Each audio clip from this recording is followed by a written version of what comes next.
Welcome to The Explainer. Today, we're going to break down a really fascinating sermon. We're turning it into a powerful, actionable blueprint for building some serious inner strength. And it all kicks off with this really surprising premise. The idea is that true power, it doesn't come from what you already have. No, it comes from what you can receive when you have, well, nothing. It just completely flips our modern idea of success on its head, doesn't it? Okay, so here's the roadmap for our journey today. We're going to start with this nobody mindset, then build out a powerful daily structure, from morning till night. And we'll wrap up by exploring the 3 key actions that turn all these ideas into a real lasting legacy. All right, so this first point, it's a big one. The source material argues that having nothing, no connections, no resources, it's not a disadvantage at all. In fact, it's the perfect starting point. Why?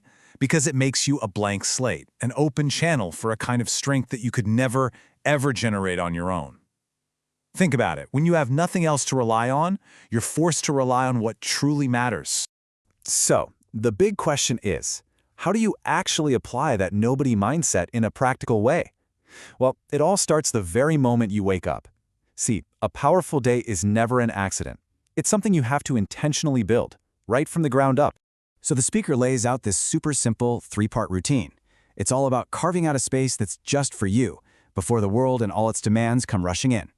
This time, it's for connecting with your spiritual source through deep prayer and intentional breathing, and also for building up your physical readiness with consistent exercise. It's basically a total reset for your mind, your body, and your spirit. And here's what's so interesting. Look at the results here. The emphasis is on tangible outcomes. This isn't just about feeling good. The source claims this morning practice literally builds a watchtower of spiritual defense. It says it can restore your body's immunity and even help your cells regenerate. It's this incredible, direct link between a spiritual practice and your actual physical well-being. Okay, so once that personal foundation is rock solid, the focus shifts. It moves outward. Because the real test, right? The real test is how you carry that centered strength into your interactions with every single person you meet. And this is where the source poses a really direct challenge to all of us. Think about it. When you meet people, how do you see them? Is it through the lens of your own feelings, or maybe what you've heard about them? Your own judgments? Or could there be another way?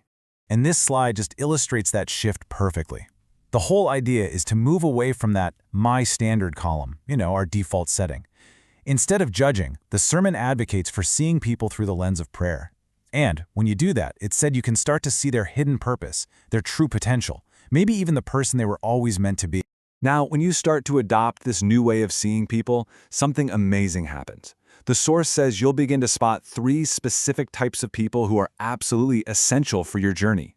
You've got the remnant. Think of them as hidden treasures. Then the pilgrim, your fellow travelers on this divine journey. And finally, the conqueror, the ones who are prepared to face down and overcome huge challenges.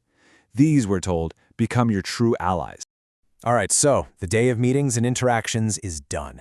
Now the blueprint brings us back inward again, to the quiet hours of the night. But this isn't just time to crash and rest. Nope, it's time to create. It's time to build your masterpiece in solitude. And this is where the sermon introduces a really bold standard for your work. For your whole life, really. We're not talking about giving 100%, not just getting the job done. We're talking about a 300% response. So, what on earth does that even mean? Well, it means aiming for a level of perfection and impact in your work that goes way, way beyond the minimum requirement. It's about producing something so excellent, so complete, that its impact is just undeniable. You're not just meeting expectations, you're shattering them, creating massive value and leaving absolutely no room for doubt. And this is the ultimate goal of that 300% effort. This isn't about impressing your boss for a week. It's about creating what the source calls a 1,000-year answer. I mean, just think about figures like Joseph or Moses. The solutions they came up with created legacies that lasted for generations. The challenge here is to aim for that same scale of impact in your own life and work. Okay, so we have the mindset, we have the daily structure. But now we get to the big one, the how. How do you actually turn all these principles into a tangible, life-changing reality? Well, the source lays out 3 specific works to get it done. And these 3 works, they form this really powerful cycle. First up is re-challenge. That's about daring to start again with a whole new vision for your future. Second is reproduction. This is where your life becomes a kind of platform that attracts others and sends them out empowered. And finally, recreation, achieving that unique impact that no one else, literally no one, can replicate. It's this incredible journey from vision to influence and ultimately to legacy. And the best part? The path to actually begin this huge work isn't some mystical, complicated secret. It starts with the obvious thing, that clear next step that's sitting right in front of you.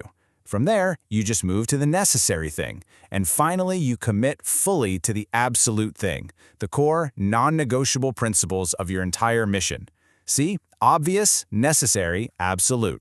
And this right here, this is the pinnacle of the entire blueprint, the goal. Following this path leads to a life and a body of work that's defined by these three incredible qualities. Onlyness, the thing that only you can do. Uniqueness, a result that no one else could ever create in the same way. And recreation, a lasting impact that actually transforms the world around. So after all this structure, all this philosophy, the Source brings it all home. It says everything boils down to two fundamental lifelines. Just two non-negotiable things you have to hold on to every single day, no matter what. And here they are. It really all comes down to this. First, the line of prayer. That's your constant spiritual connection, looking up. And second, the line of breath, your constant physical source of life and energy, looking in. The Source presents these not as chores, but as your actual lifelines. They're the constant, moment-by-moment practices that fuel this entire blueprint for spiritual power. And so we're left with his final question. This whole framework, this entire blueprint, is designed to empower you to create something of true, lasting value. So with these two lifelines, prayer and breath, held firmly in your hands, the only real question left is, what masterpiece will you create?